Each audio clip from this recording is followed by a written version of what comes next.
স্বৈরাচারী এবং সন্ত্রাসী সংগঠন হিসাবে আওয়ামী লীগের নিবন্ধন বাতিল এবং নিষিদ্ধ করতে হবে। পৃথক কামরায় গোপন কক্ষে ভোট হয়ে অবৈধ সরকার নির্বাচিত হয়েছিল। সুতরাং এটা দীর্ঘ সংগ্রাম এই সরকারের বিরুদ্ধে জনগণ করেছিল। বিভিন্ন সময় আমরা এই সংগ্রামে ব্যর্থ হয়েছি। পরে আসলো আমাদের ছেলে মেয়েরা, তারা কোটা আন্দোলন নিয়ে আগে আসলো।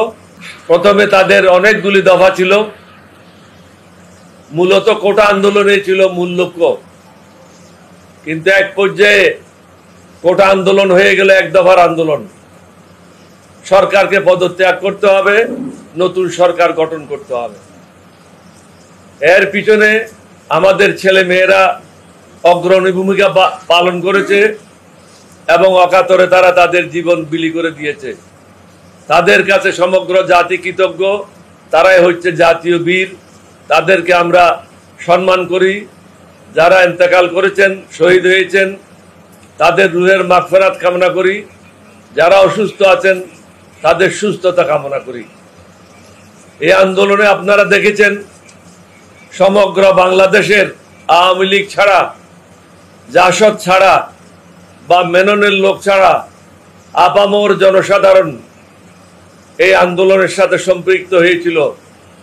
অন্যথায় কোটি কোটি লোক রাস্তায় নেমে আসা এটা সম্ভব ছিল না। কিন্তু আমাদের ছেলেরা যদি প্রথমে বুকে তাজা রক্ত ঢেলে না দিত, তাহলে জনগণ উৎসাহিত হতো না। নিঃসন্দেহে ছাত্ররা, ছাত্রীরা যারা শহীদ হয়েছে এবং যারা এই সংগ্রামে লিপ্ত ছিল, তারাই হচ্ছে আমাদের জাতীয় বীর। এবং এটা ছিল একটা দ্বিতীয় মুক্তিযুদ্ধ। 1971 সালের মুক্তিযুদ্ধ ছিল ভারত বলছে আমরা করে দিয়েছি, আওয়ামী লীগ বলছে আমরা করে দিয়েছি, কেউ বলছে আমার বাবাই করে দিয়েছে। কিন্তু এবার কারো বাবা, কারো মামা, কারো চাচা, কোনো দেশ এটার সাথে জড়িত নেই। এই মুক্তিযুদ্ধ সংগঠিত হয়েছে একমাত্র বাংলাদেশের মানুষের মাধ্যমে।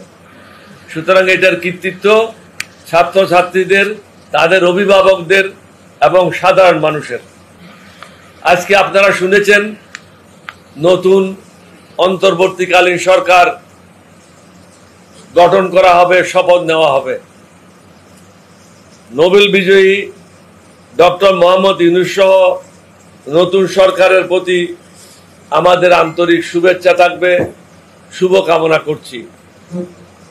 আশা করি তাদের উপর অর্পিত দায়িত্ব পালনে তারা সচেতন হবেন এবং নিষ্ঠার সাথে সেটা পালন করবেন।